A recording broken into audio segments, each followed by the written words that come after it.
Sinä katsoit minuun kauniisti, näin kuinka silmissäsi rauha vallitsi. Sinä arasti pyysit minua luoksesi jäämään, olemaan, en enää vain käymään. Aamupalalle yhdessä kahvia nauttimaan, aikana elokuvan iltaisin viereesi nukahtamaan. Sanoit, olen tarpeeksi elämää elänyt, miehiä monenlaisia täällä nähnyt. Mutta kukaan toinen ei ole niin kauniisti minua kohdellut, takia murheitteni koskaan öitänsä valvonut.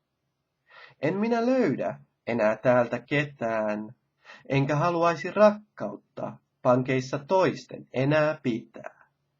Niin kosketit hiljaa minun kylmiä kasvojani ja kuiskasit, olet ottanut jo silmäni, ottaisitko nyt myös viimein minun sydämeni?